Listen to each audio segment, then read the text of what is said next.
Okay. So recent గా RGV గారి పైన కేసు ఫైల్ అయింది కదండి, అయినప్పటికీ కూడా విచారణకి రమ్మని 2 సార్లు కోర్టు నుండి నోటీస్ పంపినా కూడా రావట్లేదు కదా.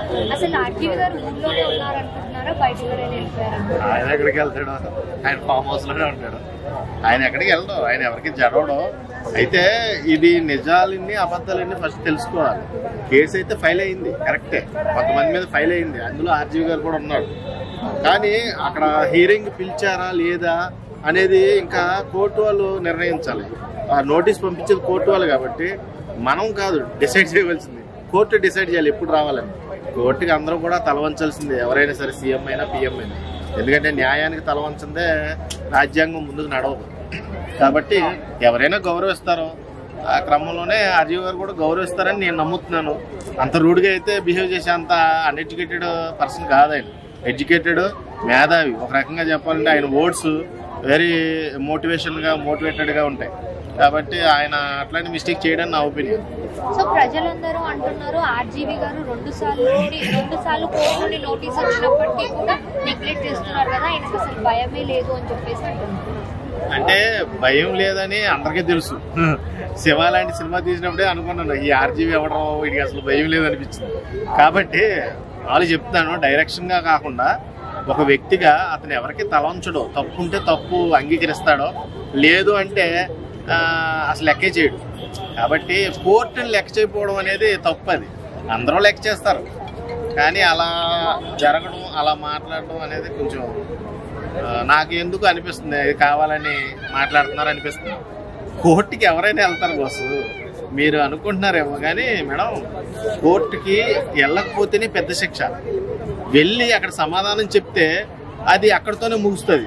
కోర్టుని ఇర్రెస్పాన్సిబుల్గా ట్రీట్ చేసిన, అగౌరవపరిచిన, ఇక దానికి లాస్ అన్ని తిరగేస్తే ఇక అది చాలా తీవ్రమైన కఠినమైన శిక్షలు ఉంటాయి. కాబట్టి ఎవరైనా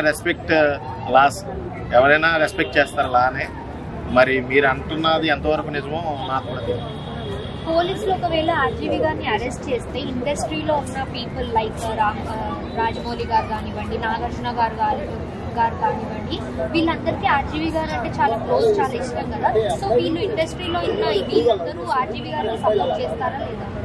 అసలు ఒక మాట చెప్పా, ఆర్జీవి గారు ఎవరు సపోర్ట్ కోరుకోడు. ఫస్ట్ వాళ్ళకేమన్నా ఆపదొస్తే ఆర్జీవి గారు కోరుకుంటారు అనట్లేదు, ఆర్జీవి గారికి అండగా వీళ్ళు ఉంటారా? ఉంటారు కదా. ఫిల్మ్ ఇండస్ట్రీ ఎందుకు చేస్తుంది? 24 క్రాఫ్ట్స్ ఎవరి కోసం పెట్టారు? డైరెక్షన్ సబ్మిట్ ఎవరి కోసం పెడుతున్నారు?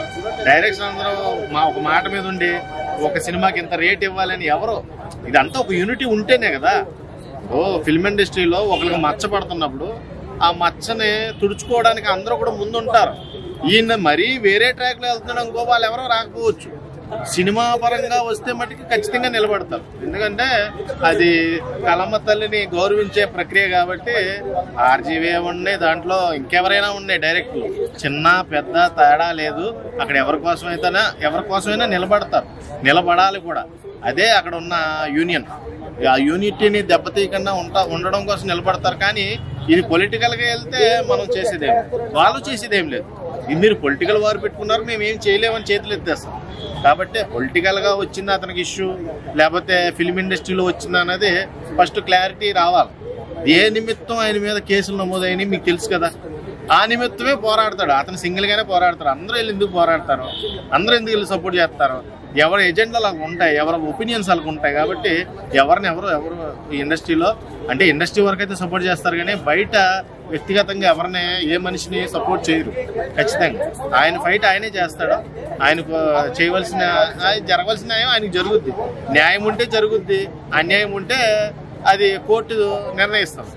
దానికి మనం జడ్జిమెంట్ ఇవ్వడం కరెక్ట్ కాదు. సో మీ మాటల్లో ఒక్క మాట చెప్పాలి అంటే, ఆర్జీవి గారు ఇలా ఫోటో మార్క్ ఇదంతా చేయడం కరెక్టా రాంగా? ఫోటో మార్క్ చేశారు కదా, దాని గురించి ఇప్పుడు కేసు ఫైల్ అయితే అయ్యింది కదా. సో మీ మాటల్లో ఇది కరెక్టా రాంగా? దానికి ప్రాపర్ రీజన్స్, ప్రాపర్ ఎవిడెన్స్ ఉందా? ఉంది కదండి, సోషల్ మీడియాలో అప్లోడ్ చేశారు కదా. ఓకే, ఆయన చేశాడు, ఆయన ఏ ఉద్దేశంతో చేశాడు అనేది కూడా తెలియాలి కదా, కోణం తెలియాలి. నేను అనేది తప్పు ఒప్పులుగా ఒకటే చూసి మాట్లాడేయడం కాదు. ఎవరి గురించి అయినా అక్కడ జరుగుతున్న సిచ్యువేషన్ బట్టి అది మార్ఫింగ్ అనేది జరుగుతుంది. అక్కడ ఏ సిచ్యువేషన్ జరిగిందో మనకు తెలియదు.